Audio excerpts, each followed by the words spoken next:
Hé, j'ai une devinette pour toi. Ouais, je t'écoute. Qu'est-ce qui est jaune et qui attend? La jaunisse que fera ta mère en voyant ton cadavre. Jonathan.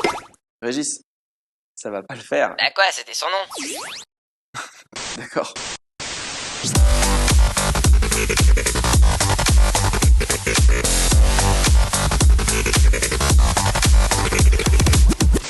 Vous avez la dalle? Tout le temps. Pareil! Après avoir rencontré les voleurs de la pizzeria à l'épisode 1, partons à la rencontre des voleurs de la boulangerie. Et si on était dans DuckTales, les raptos s'appelleraient les Bouffetous, t'as vu? 4 braqueurs s'apprêtaient à voler des pains et des croissants car ils ont pas assez de thunes pour bouffer. Non, je déconne. Jusqu'à ce qu'il arrive ceci. Bonne nouvelle, ils ont trouvé le coffre-fort. Mauvaise nouvelle, il pèse près d'une demi-tonne. Bon, ça va, il est avec ses potes, ils vont l'aider. Bande de fils de putain. Les bâtards! J'avoue, ils auraient pu forcer le coffre, prendre ce qu'il y avait dedans et puis se tirer. Ouais, c'est pour ça que t'as aucun ami, mon petit Régis. Bah si, toi t'es mon pote. Oui! On est d'accord pour dire qu'il s'agit d'un des pires braquages de l'histoire. On dirait un remake tout pété d'un vieux cartoon de Bip Bip et Coyote. Et c'est quoi votre délire avec les commerces alimentaires? Allez plutôt braquer des magasins de vêtements, les vendeurs se font 10 fois plus de thunes que les enfants chinois lépreux qui les fabriquent. Arrêtez avec ces petits commerçants qui vendent de la bouffe, pourquoi cet acharnement alors que vous savez très bien que ça finit toujours mal? Parce qu'on a la dalle, mec. Allez à la soupe populaire alors! De toute façon, ils font trop de quantité. Pour ceux qui connaissent l'émission Le Show Jaune, rappelez-vous de ceci. Et en plus, il jette sa tétine pour faire un crash test. Ah non, là, on est tombé sur un futur ingénieur. Ah non, mais moi, je l'embauche direct, hein, quand il aura l'âge. Dans 6 mois, quoi. Putain, Kéké, comment t'as su? Bon, ok, j'avoue, c'est pas vraiment le même gosse, sauf s'il a trouvé la formule de croissance du professeur Souchon dans BioShock. Mais le plus important, il est belge! Voilà, c'était le petit moment fierté. Première fois qu'on parle d'un individu dont on peut être fier dans cette émission. Et comme par hasard, c'est un flamand.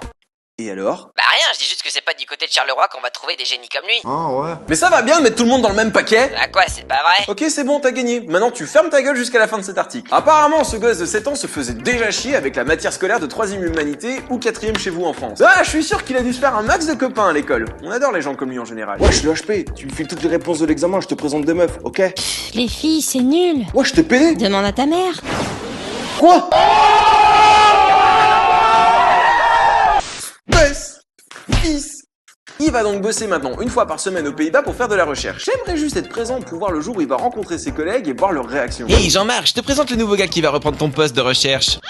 Ah bah si tu restais pas planté à la machine et que tu faisais mieux ton job, tu serais encore là. Allez, je vais chercher ton C4. Salut, je m'appelle Laurent Simon. C'était... Job culé. Justement, en parlant de job, là, vous allez le payer comment? En sucette? En BD Picsou, vu qu'apparemment il adore ça? En Switch? Parce que là, je veux bien prendre le job, hein, vous savez. Bon, j'ai peut-être pas son QI de 145, mais je peux faire d'autres choses, comme passer le balai. Et qu'attendez-vous de lui? On espère qu'il va pouvoir faire avancer la science en effectuant lui-même des recherches. Effectuer lui-même des recherches. Mais putain, le travail pour les enfants, c'est aboli depuis longtemps, on n'est pas en Chine. Donc gardons en tête qu'on a un être intelligent dans un corps d'enfant. Et quelle est la vocation de cet enfant de 7 ans? Je veux aider la science et guérir les gens. Ah bah si tu peux guérir la connerie, tu seras mon nouveau dieu. D'ailleurs, t'inquiète pas, pour ce qui est de constituer ta liste de passions, tu pourras t'en faire une rien qu'en regardant les cas sociaux qui passent dans cette émission. Connard. Après vous avoir parlé du génie de l'année, laissez-moi vous parler d'un autre génie. De l'année? Ah non, intersidéral. Faire du rangement dans sa bagnole, ça peut sauver une vie. Et dans ce cas-ci, ça aurait pu sauver autre chose. Ah, oublier d'enlever son flingue du siège passager aurait été fatal pour son compagnon de vie. Les enfants, passez jamais votre permis, tous les dangers viennent de la voiture. Sautez en parachute plutôt. Après s'être tiré dans la... Après s'être tiré dessus, il fonça chez sa copine pour lui demander de l'aide. Chérie, vite, je me suis tiré sur la bite, il faut faire comme quand t'as un dard planté, là, grouille-toi. Oh là, oh là, oh là, bien tenté, je t'emmène direct à l'hosto. Mais merde quoi, quand est-ce que j'aurai droit moi? D'où tu te plains, tu sentiras quand même plus rien maintenant. Et si ça se trouve, ce qu'il a vécu sera peut-être la plus grande sensation qu'il aura sentie à cet endroit. Mais arrête Régis. À l'hôpital, quelqu'un rendit visite à notre cher champion. Ça aurait pu être un ami ou un membre de sa famille venu s'inquiéter pour lui, mais... Là on peut dire qu'il aura vraiment pas eu de cul. Ou plutôt qu'il aurait pu en avoir un deuxième. Aussi. Hello, je suis de la police, est-ce que t'avais un permis pour ton arme? Bah... Et encore un qui aurait mieux fait de rester au lit aujourd'hui.